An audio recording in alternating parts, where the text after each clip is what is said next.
মানবজমিনে সম্প্রতি যে খবরটি এসেছে সেখানে বলা হচ্ছে যে আম, ভারত সরকার আওয়ামী লীগকে বা আওয়ামী লীগ সভানেত্রীকে দুটি প্রস্তাব দিয়েছে, সুনির্দিষ্টভাবে বলছে যে হয় কাতার যান, নয় নতুন আওয়ামী লীগ গড়তে মত দিন। আপনার কাছ থেকে একটু জানতে চাই, যেহেতু আপনারও একদম সরাসরি শেখ হাসিনার সাথে কথা বলবার সুযোগ হয় বা যোগাযোগের সুযোগটা আছে, কি এই প্রস্তাবটার আসলে কীরকম, কি প্রস্তাব গেছে, কার মাধ্যমে প্রস্তাব গেছে, ঠিক কি হয়েছে?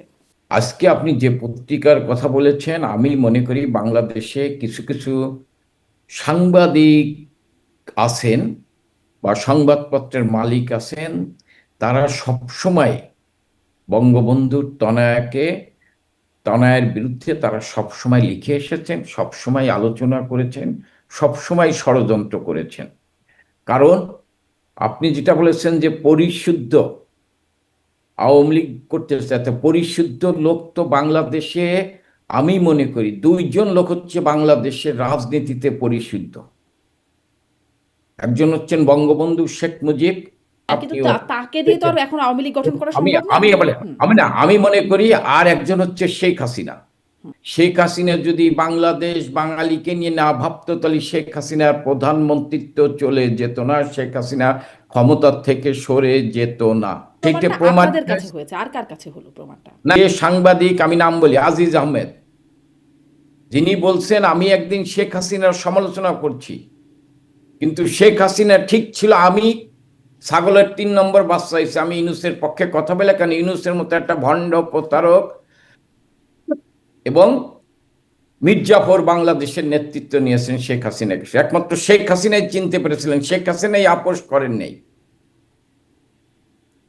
আজকে আনিস আলমগীরের মতো লোক তারাও বলছেন, আজকে গোলাম মওলার অনির মতো তারাও করছেন, সে কিন্তু আওয়ামী লীগ করে না।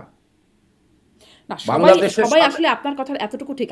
আমার অনুষ্ঠানেও তারা বলছেন ডক্টর মোহাম্মদ ইউনুসের অনেক সমালোচনা হচ্ছে, আপনি যে শব্দগুলো ব্যবহার করছেন সেই শব্দগুলো তারা ব্যবহার করছেন, কিন্তু শেখ হাসিনা পরিশুদ্ধ, এই বিষয়টা তো তারা বলছেন না।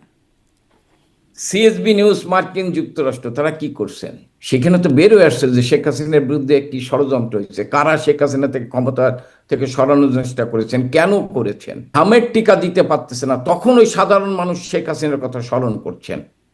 কারণ শেখ হাসিনা শতকরা 90 ভাগ শিশুকে টিকা দান দিয়ে এসেছেন। করোনার সময় যে মহামারী আকারে ধেয়ে এসেছিল, অনেকেই বলেছেন 1 কোটি লোক মারা যাবে, শেখ হাসিনা বিনা পয়সায় করোনার টিকা সংগ্রহ করে মানুষকে দেওয়ার চেষ্টা করেছেন এবং দিয়েছেন। এবং সেই সময় ইউক্রেন রাশিয়ার যুদ্ধ হয়েছে, সেই সময় বলা হয়েছিল তেলের সংকট হবে, বিদ্যুতের ঘাটতি হবে, সেই সময় সেই ক্রাইসিস হয়, মানুষের কষ্ট হয়েছে, করোনার সময় মানুষের কষ্ট হয়েছে, কিন্তু সেই ক্রাইসিস তিনি দক্ষতার সাথে মোকাবেলা করেছেন। আজকে শেখ হাসিনাই জি, মানুষ আজকে আপনি উপলব্ধি আসলে করছেন এরকম শেখ হাসিনা। সমালোচনা, সরকার দায়িত্বে ছিল, আপনি এই সমালোচনা অনেক কিছুই করতেই পারেন এই ডক্টর ইউনূস সরকারের বিরুদ্ধে, এবং এখন আসলে সেই সমালোচনাগুলো হচ্ছেও। কিন্তু আমি সেই রাজনৈতিক জায়গাটাতে আসলে কথা বলতে চাই যে ভারতের সংবাদপত্রের প্রতিবেদন বা বাংলাদেশের যে প্রতিবেদন, আপনি বলছেন মানে শেখ হাসিনার বিরুদ্ধে ষড়যন্ত্র করে বাংলাদেশের কয়েক কিছু সাংবাদিক বা কিছু গণমাধ্যম। এখন এই প্রতিবেদন প্রকাশের আপনি কি তাহলে অস্বীকার করছেন যে ভারত এরকম কোনো প্রস্তাব দেয়নি? আমি মনে করি এরকম কোনো প্রস্তাব দেয়নি ভারত। আপনি কি মনে করছেন নাকি আপনি জানেন আসলে বিষয়টা? না, আমি মনে করি।